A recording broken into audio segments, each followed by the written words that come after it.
in the process of expressing ourselves, people experience prejudice and discrimination.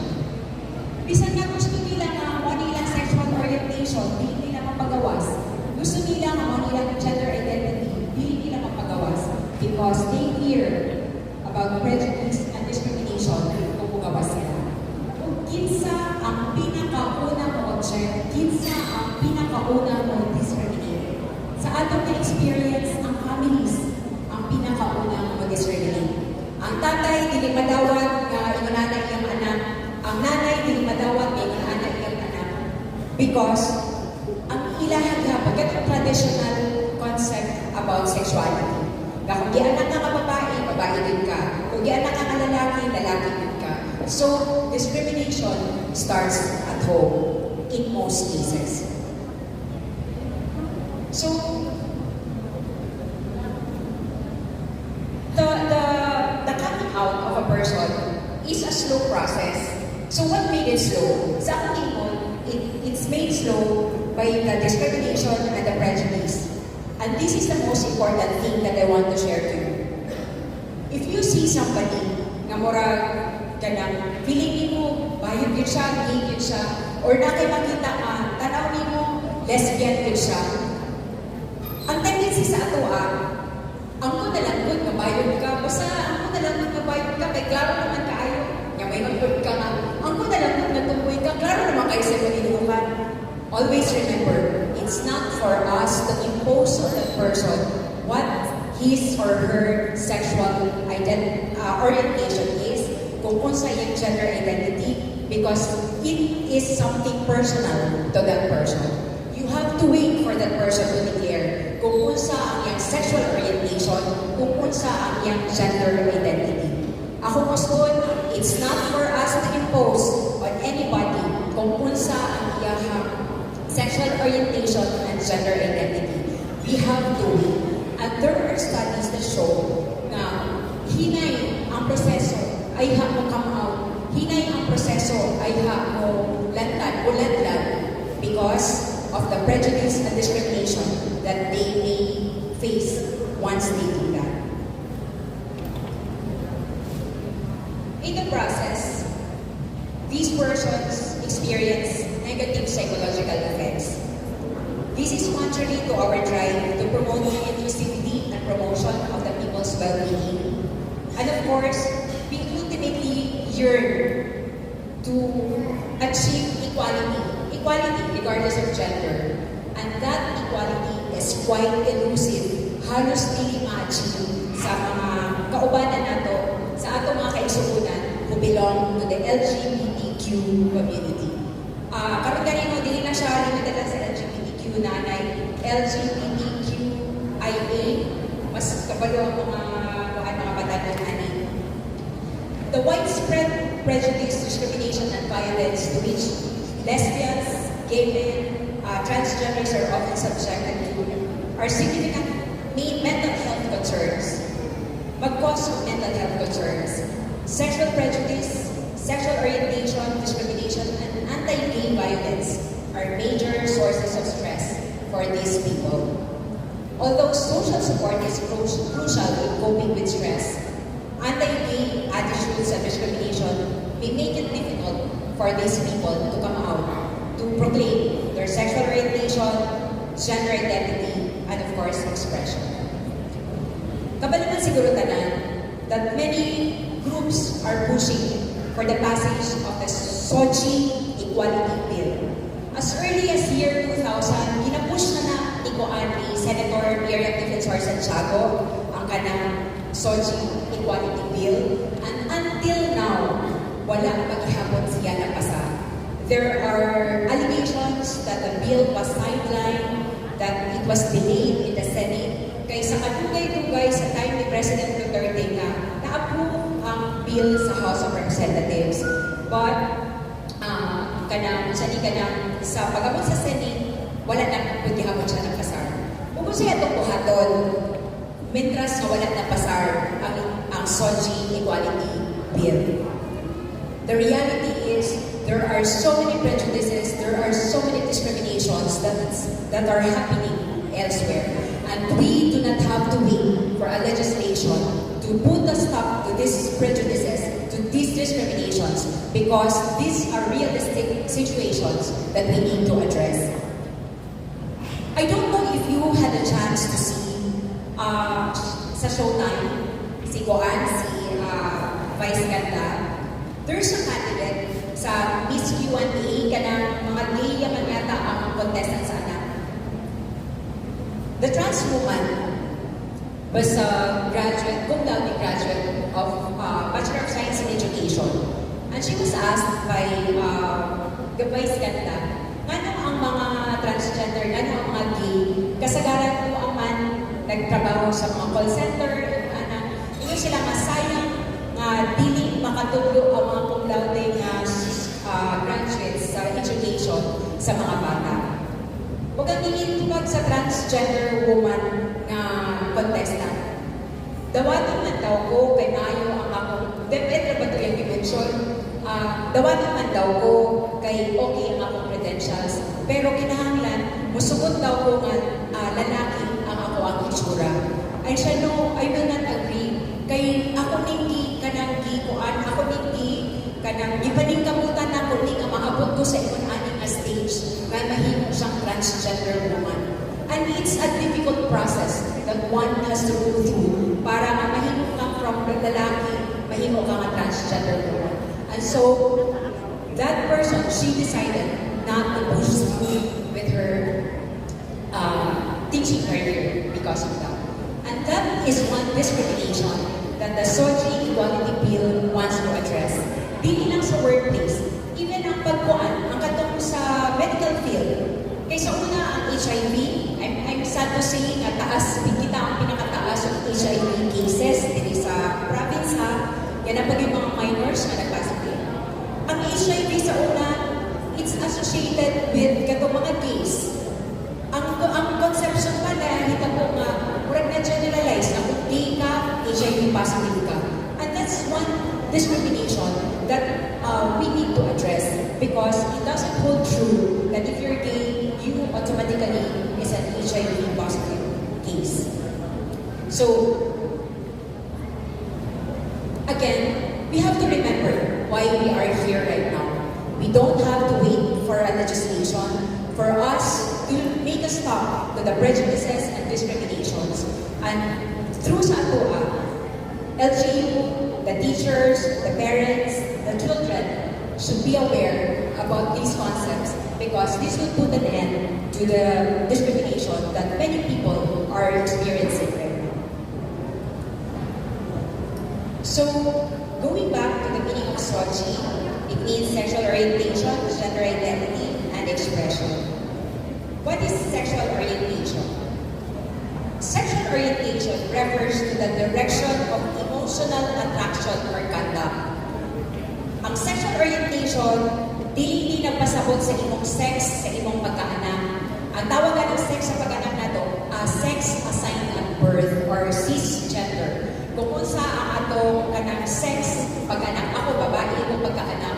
Pero ang akong sexual orientation pwede nga lahi sa ako ang sex assigned at birth. Kung saan pagkabalo kung sa sexual orientation sa isang tao, magdepende kung ang kinsa siya na-attract sexually. So there are different types of kanang orientation, sexual orientation. Kabalo naman siguro yung mga nito, but for emphasis, I have to say this again. Ang una is homosexual orientation. You are sexually attracted to the same sex. So kung babae ka, ma-attract ka sa babae pod. Or kung lalaki ka, ma-attract ka sa lalaki pod. So that's homosexual orientation. That's the first. And the second is bisexual orientation. Ang bisexual orientation means you are sexually attracted to either male or female. So sa duha ka ma-attract two sexes. Number 3 is heterosexual orientation. Pag may ka nga heterosexual orientation, you're sexually attracted to a person belonging to the opposite sex. So, mga niya katong usual na ang lalaki makagusto sa babae, sexually attracted to the girl, and the girl is sexually attracted to the boy. And there's another one, number 4, it's pansexual orientation. What is pansexual orientation? It happens when a person is attracted to an individual regardless of gender. Baka gusto siya sa lesbian, baka gusto siya sa gay, baka gusto siya sa bisexual, walang libali sa iya. Basta ma-attract siya, sexually attracted siya, kang bisan kinsa. So that's pansexual. And the 5th is asexual orientation. This happens, ang iyang orientation is dili siya ma-sexually attract kang bisan kinsa. So, ang iyang sexual orientation is dili ko ma-attract kang bisan kinsa. That's asexual orientation. Again, there are 5 sexual orientations: homosexual orientation, bisexual orientation, heterosexual orientation, pansexual orientation, and asexual orientation. These orientations are daghay tawag ani ng mga kuan, daghay tawag ani na ilain ang tawag. Sa ato ani pag lalaki nakagusto sa lain pagkalalaki, gay. Pag babae, nakagusto sa lain pagkababae, lesbian. Pero sa uban na state, sa uban na mga countries, pag babae, nakagusto sa lain na babae, gay niya pa nilang tawag. So, it takes any label. Daghay kuan. Pero what's important is, it refers to the sexual orientation of that particular person. According to current scientific and professional understanding, I got this from the American Psychological Association. The core attractions that form the basis for adult sexual orientation typically emerge between middle childhood and early adolescence. Ang middle childhood na sa 6 to 12 years old, dahil early adolescence na starting at age of 13. These patterns of emotional, romantic, and sexual attraction may arise without any prior sexual experience. So, bisa na nga mga anak na 6, 12 years old pa lang, bisan wala sila, definitely wala man na sila mga sexual experience. Halos tanan wala man na sexual experience. Pero they may already form their concept of sexual orientation.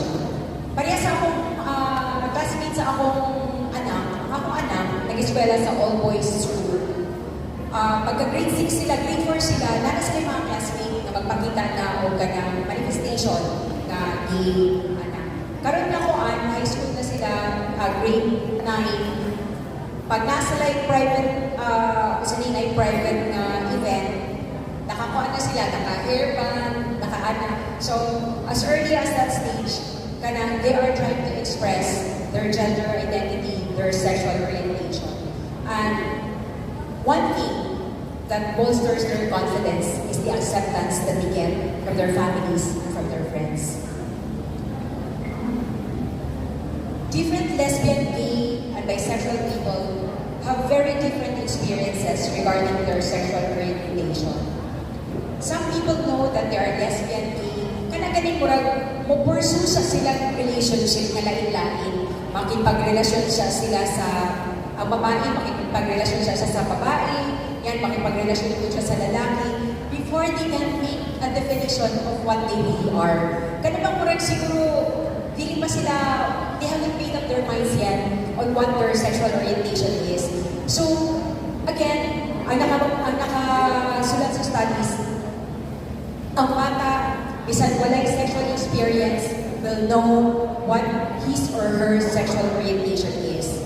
Ang uban po, they engage in sexual experiences, different sexual experiences.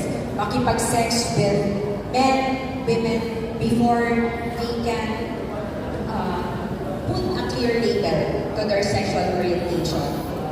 Again, ako i-mention, prejudice and discrimination make it difficult for many people to come to terms with their sexual orientation identities. So, ang pagladlan o ang is a very slow process. And this is something that all of us should respect. The phrase coming out is used to refer to several aspects of the experiences. na ay self-awareness of same-sex attractions, the telling of one or a few people about these attractions, kung saan magsugod sila, friends lang nila nasultihan. Then, the widespread disclosure of same-sex attractions, hanggang namuladlad na din sila sa community. And identification with the community where they belong. Again, many people hesitate to come out because of the risk that they will be meeting prejudice and discrimination. Some choose to keep their identity a secret. Some choose to come out in limited circumstances. And some decide not to come out in public ways. Daghan kaayo ang mag-decide na dili na lang gawas, even if it has a very negative effect on their psychological health because they fear about the repercussion of being identified as different sa iyang assigned sex at work. Sexual orientation discrimination, o maganyang focus, sexual orientation discrimination, it takes so many forms. Ang pinaka-common is the anti-gay prejudice is katong mga verbal abuse, verbal harassment and abuse. We should be extra careful about this because unknown to us, nakabuhat na din taong abuse, discrimination against our gay LGBTQ members. Katagalan mo, katagalan ka nga, ang kakalakot na gay ka, anak, that in itself, you are putting pressure to somebody. And that pressure relates to the very core of his or her identity. So, the next concept under the SOGIE is what is gender identity? So, kanilang SOGIE is composed of three concepts. Sexual orientation, sa ako gingon, ang sexual orientation depends on kung kinsa ka emotionally, sexually attracted. So, kana ang mag-determine kung unsa imong sexual orientation. And next is gender identity. Gender identity is one's innermost concept of self, as male, female, a blend of both or neither. It is how individuals perceive themselves and what they call themselves. One's gender identity can be the same or different from their sex assigned at birth. So, gender identity. Kung ikaw, gianak ka nga babae, pero deep inside, in your innermost self, you think that you're a man trapped in a woman's body. Ingon ana ang gender identity. So, you, mo-declare ka, I am a woman at birth, I am a girl at birth, but deep inside me, my innermost self says that I am a man. That's gender identity. Again, it's for you to decide what your gender identity is. In relation to gender identity is gender expression. Gender expression is the external, o nagiging ang panggawas, external appearance of one's gender identity. Murag hindi mo nagiging manifest. Kung maingon ka na, kuhan ka nga, boy ka pagkaanak, pero dahil deep inside girl ka, na may buhaton, mag-ganang skirt ka, or magpakita na ka externally kung sa imong gender expression. So, maunsa siya pag-express through behavior, clothing, body characteristics, umpisa ng voice, tingog, walahin ang tingog. Pag mo-identify as girl, parang walahin na kung gamay na mo dahil ang voice. And this, again, this do not conform to your sex assigned at birth. I would like to share to you a very personal experience about when we talk about gender identity and gender expression. This brings me to the concept of a transgender. Ang transgender is the umbrella term for people whose gender identity and gender expression are different from their sex assigned at birth.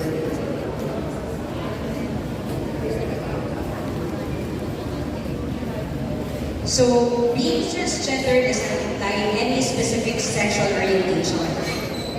Therefore, transgender people may be identified as straight, gay, lesbian, or bisexual. I want to share to you a very personal experience about a transgender because this involves a person who is very, very close to me and my family. Sa aming balay, sa Pasig, sa Manila, namin katapat na balay. And this is owned by the brother of my husband.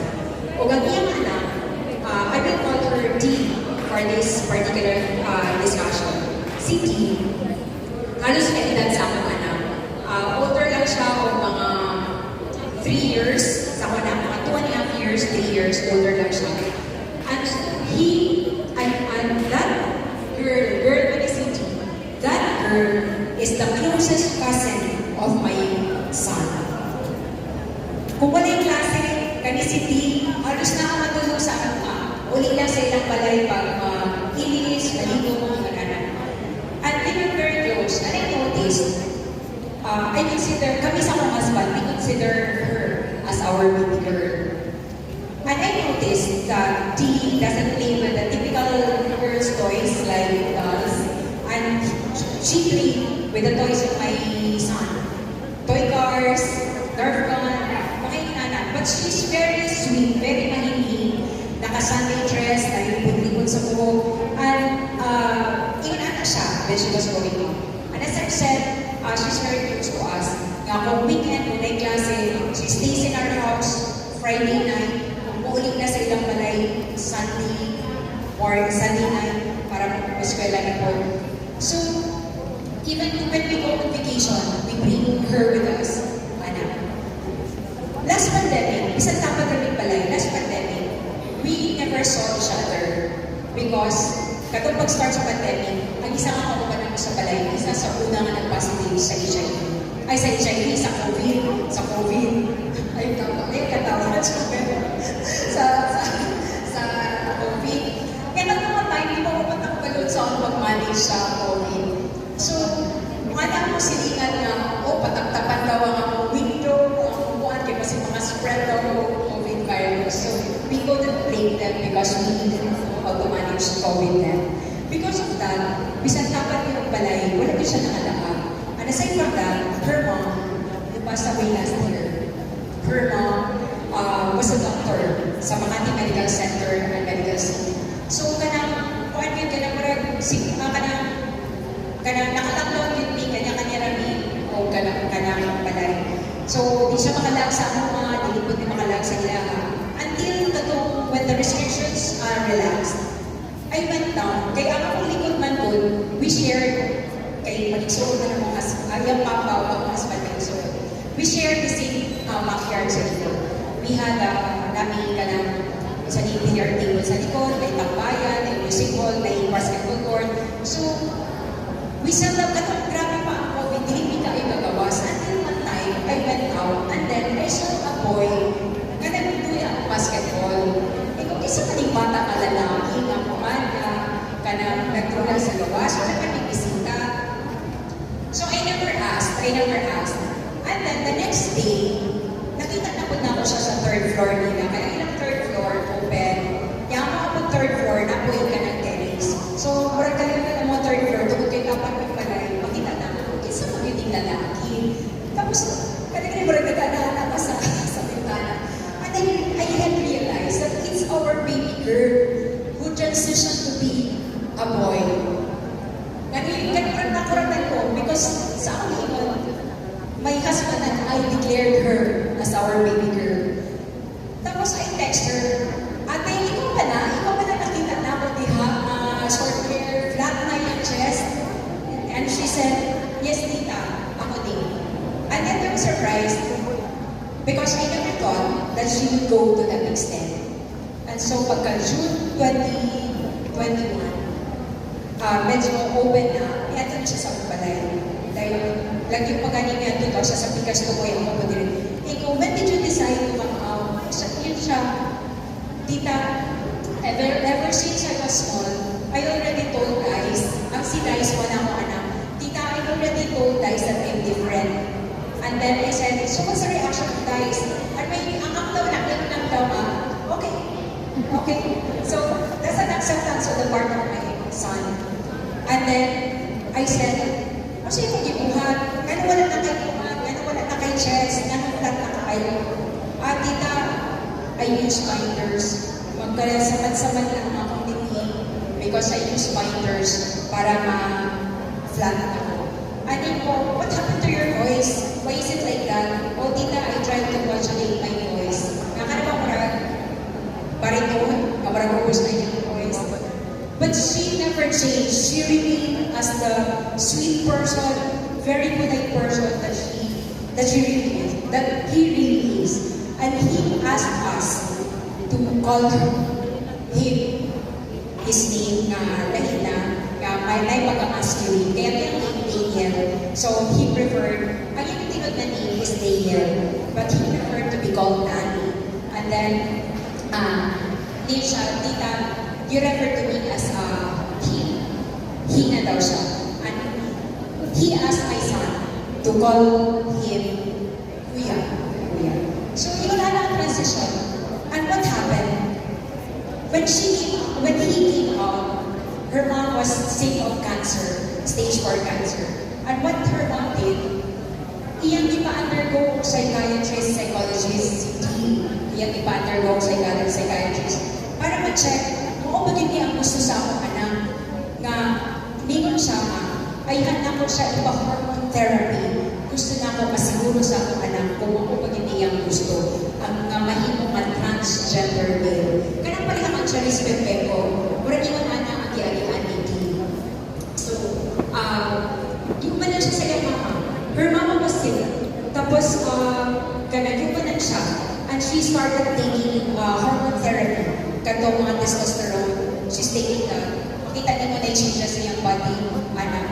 And before her mom passed away, accepted siya sa iyang mama. And yun siya, I even suffered depression because I had fear that I would not be accepted by my family. And I was surprised because my mom was open to it. And she even accompanied me. Kaya naman sa Makati Medical Center yung mama nung week pa. January last year, namatay ang mama. So, yung manan siya mismo dito sa psychiatrist, child psychologist, na ako din ay specialista na nag-specialize sa mga transgender youth o ilang specialista. So I learned about that when I got to talk to Dee. So she was prepared. And karon ko nga, Dee, are you happy? So yes, tita, I'm happy. Do you have a partner? Yes, tita, I have a girlfriend now. So kanang open siya karon because of the openness, because we embraced her as we embraced him as he is. It's difficult. Kaya lahat na sa ako kinahanap ni baby girl naman na maglakaw ni sa una, ako husband, ako ang anak, siya. Kami yung mag-uwan, ka na mag-archery, mag-bowling, pananaw, sige kami yung tapuban. So, it's quite difficult. So, kung nakinig ko nga, is it okay na usahay na tawag na nihapag kang ate? It's fine with me, kaya kapag ko wala man yung kituyo. Ang sakit sa ako, kanang librad tuyo yun na kanang para masakitan siya na nagpakita ka din siya accepted as a transgender man. And last Christmas, I had lunch with her, with him, kauwan ako, kubanan.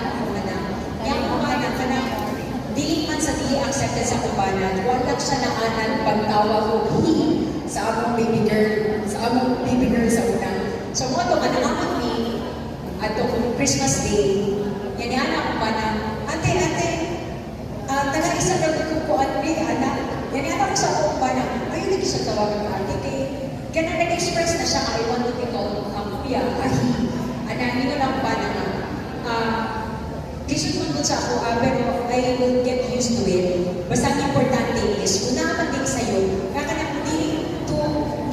to ridicule this particular person. So, the acceptance by the family, by the friends, na kaayo o effect sa bata, especially to the sabi na siya na he had decided to transform into a transgender man at a very early age. So, aside from the transgender,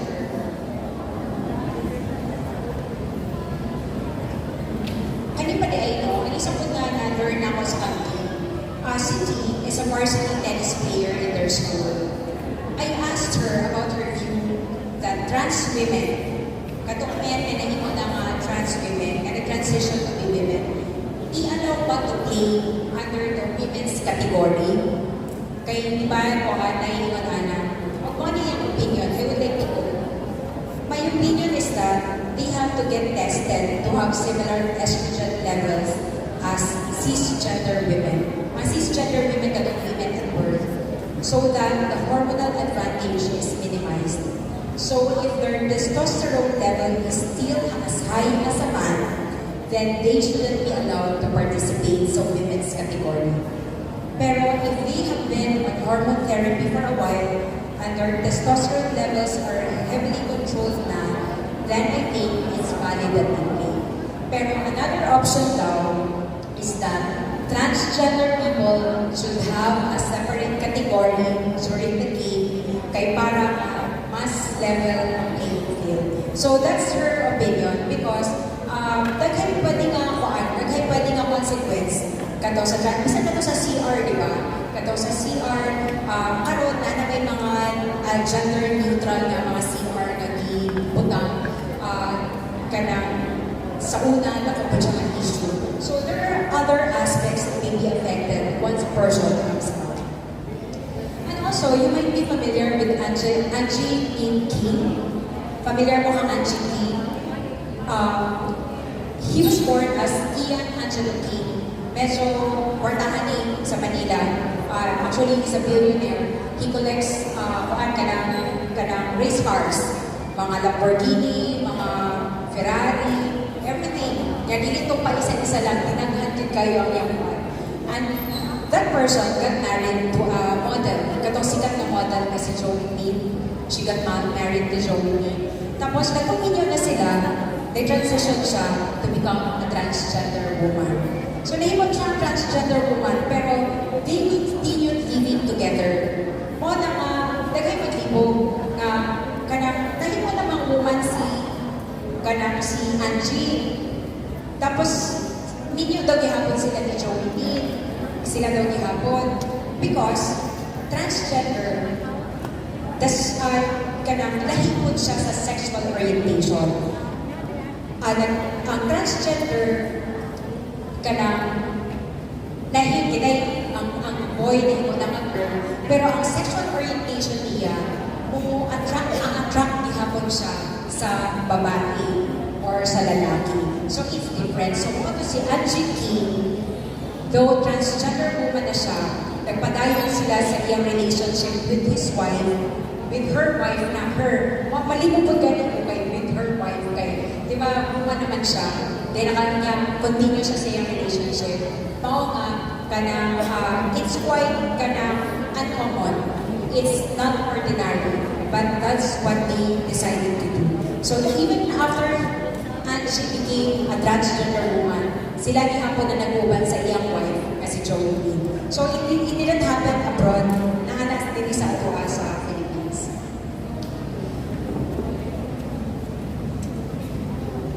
As of now, sa akong gimension na ganina, we felt that there is a need to enact legislations to put a stop to prejudice and discrimination on the basis of SOGIE. As I have mentioned earlier, the SOGIE Equality Bill has not been passed into law. There were even allegations that it was sidelined or delayed. So, aside sa transgender, naapatungkuhan ko katong ang queer man ang questioning, kanang hindi pa sila decided. Yan, napay ka ng intersex. Ang intersex, I don't know if you will remember before, there's a famous runner, Nancy Nubalta, na grabe yun siya kudagan. Ang iyang features, kanang murag na magka-masculine. Tapos grabe yun siya kudagan na ang ilang pagtuo, malalaki yun siya. She's very promising. Na pwede yun daw siya makaabot sa SEA Games or sa Olympics, pero ki-question ang iyang sexuality. Kipa-undergo siya og sex o kanang test to determine her sexuality. Yan, niingon tungkuan katong ang government agency concerned na ipa-appeal ka sa game kung muangkot ka kung sa ang imong sex. Wala siya, nakabalo na sa results sa iyang katong gender test or sex test was siya mismo ug ang iyang family. Allegedly, confirm na naano siya yung undeveloped nga penis, nga pututoy, pero she was brought up as a girl.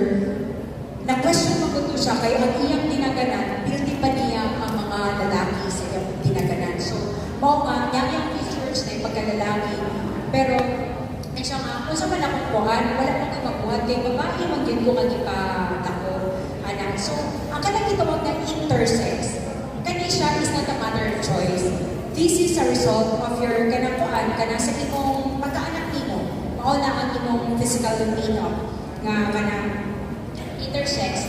You are born with biological traits that are outside the strict male-female gender binary based sa anatomy, chromosomes, or hormones.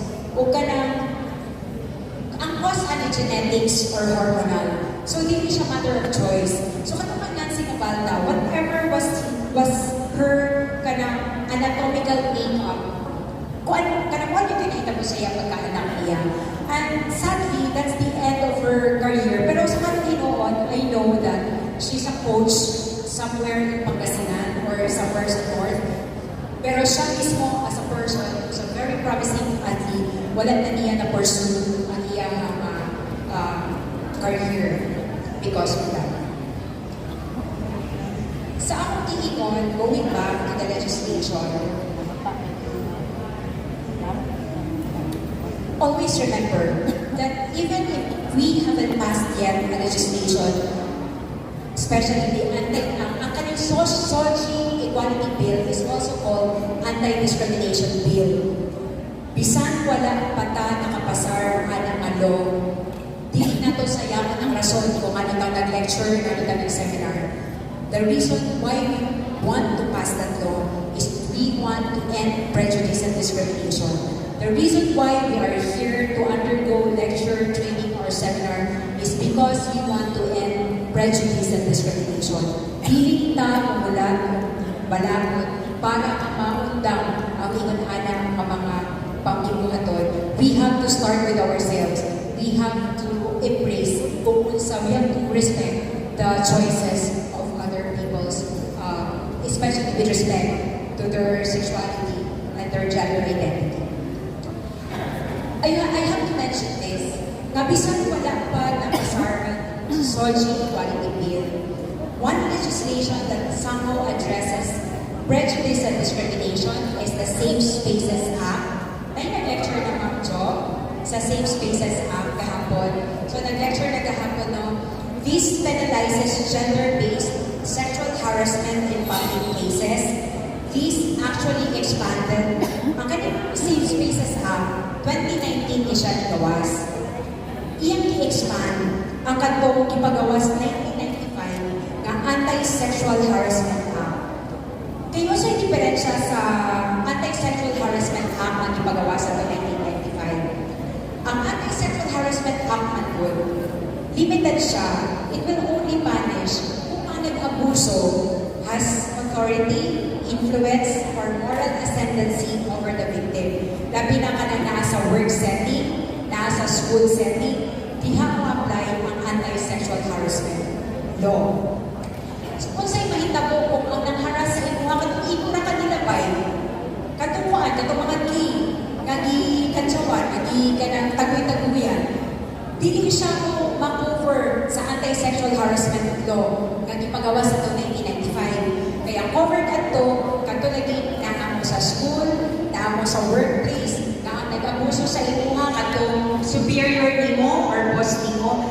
Pero we're happy nga pagawas atong 2019 ang Safe Spaces Act because it covers everybody regardless of sex and gender. Nga naman, ang usual na ba mga biktima sa kanang mga pangpangantsaw sa gawas, kanang mga derogatory remarks on the basis of gender, atong mga LGBTQ. Kanang iba na. So, mas maayo nga na specific law enacted to address this. Kani example lang kay 1994, I was studying in Manila. College ko, 1994. So, katong 1994, wala may anti-sexual harassment law. Ang makadugtog yun ko nga, sa to, niyato ko sa school, then pag uwi na ako, kay mag-commute naman ko kay ang aming apartment, medyo tulad lang sa Lasal. So, I took the LRT, the train. So, pag doon ako sa Kupalay, ang mga na apartment, doon sa katong sikat na Film Live Theater. It's an old theater sa una, sikat in the 70s and the 80s nga. Film Live Theater, yung tapos lang yung sa Film Live Theater was our apartment. Dayon, pag-agin ako dito sa Film Live Theater, ako rin isa naglakaw. Ningo ng gwardya, Miss, make my day. Dayon, nilabay ako sa guard. Paglaban ako sa guard, ayun na ako sa gisulti sa guard. Dili yung tama to gisulti sa guard. It's derogatory because he wanted me to do something to satisfy him. Na ay sexual connotation sa iyang ingon. Mao nga gibalikan ako ang guard. Kay murag na pa ako pamatake sa iyo pagkuan. Anay ko the guard. Usaba ang imong giingon sa college ka to. Di siya mo usap sa ingon. Naa kay gisulti karon lang. Di siya magkukuan mangkot. Ikaw walay langit tao diri ako ra gyud man ni Aki. Dahil dili siya kuan. Ikaw balikan ta ka unya, balikan ta gyud ka. Ito naman sa mga apartment. Dali-dali ko kuan, dali-dali ko uli. And my dad, that time, ang akong papa, siya pa itong congressman din sa Abusan. Nagpalitan ko sa iyang body, at ang mga tao, si Dani. No, kada mo ba niragot ka mo body dito kay ibastos yun pa at mga tao. Ilan si Dani. Dahil ayaw nagbaling si nung Dani na nilipat ko. So eventually, hindi si Dani, dahil nag-sorry itong tao. You know, katumas particular situation, di siya mapunish under Anti-Sexual Harassment Act. Kaya dili pa na boss ang katugwardya na nagpasto sa ako. Dili po ni co-worker, dili po na ako siya teacher. Asa siya ma-address? Dili sa Safe Spaces Act. Kaya siguro sa i-explain sa inyo kagahapon, ang Safe Spaces Act will punish katong wolf whistling, misogynistic remarks against you on the basis of gender. So na-explain man nag-ayo kagahapon, no? So daghay mga kuan, daghay catcalling, kanang-kanana. So bisan dili mo kanila, pwede mahimo liable sa Safe Spaces Act. Just like that person who told me that remark. And then also I want to share this particular experience about a person nga ubos tayo ang pagtanaw niya sa mga babae. This particular person became a national figure diri sa atin. Taas kayo ang iyang naabot na posisyon. And you know, one time, he told me, kabalo ka day, pag-ato na ako sa kuhan, pag-ato na ako sa isa ka probinsya, ginagaluhan kong babae para makasex na ko siya. Yung pagkahuman na sex, gusto na ako sa tindakan ang kuhan, ang kanang babae kayo, human naman kibali. And I'm proud, I want to say that I'm proud of myself because I was able to tell him, you know, you have a very, very low regard for women. You consider women as your toy. Nga imo nang tula-tulaan. Kapag human na nimo gamit, pwede na nimo tindakan. And that person, I'm sure nakatulong naman na sa iyo because he held a very high position in government way back in the Duterte days. So, mga nasa ako, regardless of gender, whether babae, lalaki, lesbian, gay, transgender, queer, we have to remember the reason why we are here now. We will put prejudice, we will put a stop to any prejudice, to any discrimination, and if we want to pursue equality, then it should start from us. Medyo, ang kuwan magandang reality is, kita sa LGU, ang sa ato sa DepEd, kanang nakata sa posisyon, we can decide who to engage kisa atong i-hire, kisa atong kuhakon, o ang pinaka-basic na form of discrimination sa SOGIE Equality Bill is katong dili nimo siya tawaton tungod kay transgender siya, tungod kay gay siya. So there's something that we should reflect on. Labi na nga kita nga naa sa kahit pa paano, naa sa power of position of influence, we make decisions. And these decisions will affect the other persons sa ilang mental health, sa ilang well-being. So we have to be really conscious about that. So that's all that I can share in relation to the SOGIE concept. And again, I have to admit that I am not an expert on this matter, but I really did my best to impart what I learned, what I know about the topic, and my personal experience, especially with that transgender man that we have now. And last Saturday, we had a celebration because T graduated from high school and he's very good in robotics and he's pursuing a computer course in LaSalle. And sa una man doon, gamay pa siya. May siya, tita, I'm not gonna get married. Tita, I will just magkuhan ako, mag-raise ako mga dogs. Yan, tita, dito na ako mapuyo sa kandays. Ako daw anak, dito na siya mapuyo. Kaya that time, parang clueless pa siya kung asa siya matulog because wala pa siya nag-come out. And now I'm happy to see that she has direction, she has a good relationship with his girlfriend. And I'm hoping that she will really be happy for the rest of his life. So thank you very much for listening. Yung ko sa question and answer kayo. Hindi naman ako expert. So thank you.